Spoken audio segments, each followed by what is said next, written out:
Hello and welcome to this episode of the Spaceman Talk series. In this episode, we'll be talking about the Ares 5 and the Ares 1 and the failed constellation program, more like canceled. But first we'll be talking about the Ares 5. This on screen is what the Ares 5 would have looked like if it had been built. Anyone else seeing the similarities between the Ares 5 and the SLS? And if the Ares 5 had ever come to be, then it would have been almost bigger than the Saturn V, it would have been bigger than its counterpart, the Ares 1, and way bigger than the Space Shuttle. It was the Bush administration that started the Constellation program. The program was meant to send humans to the Moon and to Mars, and the Ares 5 was meant to bring heavy payloads to the Moon and Mars, and the Ares 1 was meant to send the crew to those places. The Ares 5 was 116 meters tall, and it would have 2 stages and a fairing on the top. It would have 2 solid rocket boosters on the side, just like we see in the SLS and Space Shuttle. And this is what the moonlander for the Constellation program would have looked like, brought to the moon by the Ares 5, most likely. And the payload capacity would be 188,000 kilograms. And it would have a 10-meter diameter. Personally, my favorite part of the Ares 5 is that it could bring cargo to places like Mars and the Moon. For example, the SLS would have to have a fairing on it. Or more likely, for the Artemis program, they would just use Starship. But for the Constellation program, they plan 2 different rockets so they can have their own differences and do different things. But I'm curious to know if the solid rocket boosters would be reusable like the Space Shuttle or not reusable like the SLS, but I couldn't find information on it. So now let's talk about the Ares 1.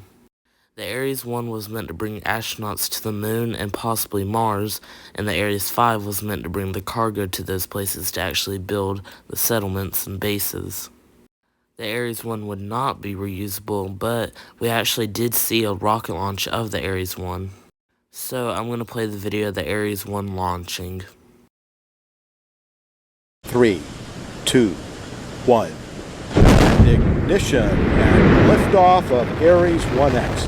Testing concepts for the future of new rocket design.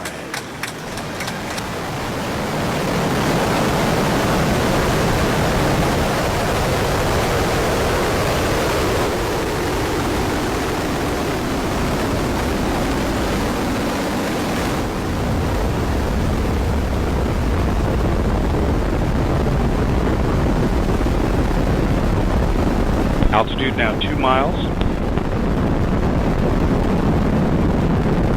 Chamber pressure now tapering off as designed. The vehicle is aligned itself with the planned trajectory. We passed Mach 1 and we're now passing Max Q. We have our Max Q system ID maneuver PTI engaged. Now passing Mach 2. Vehicle now 10 miles altitude, downrange distance 8 miles, and a velocity of 1,540 miles per hour. Plus 80 seconds, we've started our supersonic large amplitude ID maneuver PTI. We see the response.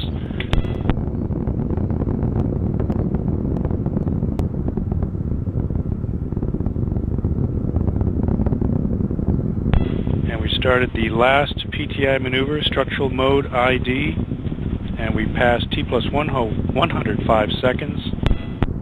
Vehicle's now traveling Mach 4, 20 miles altitude, downrange distance 32 miles. The SRM tail-off is observed. Burnout. Our APUs have shut down. CRDs have shut down. BDM fire. And SEP. We show a SEP and a tumble motor ignition. And we can also confirm on video.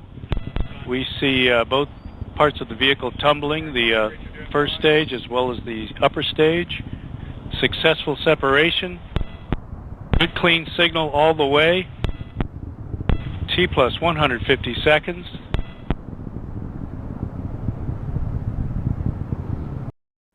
As you could see in the launch, the second stage started tumbling, which I tried to figure out if that was considered a fail or not, but what I pulled up said it was actually a success, so maybe they didn't actually plan to get into orbit in that launch.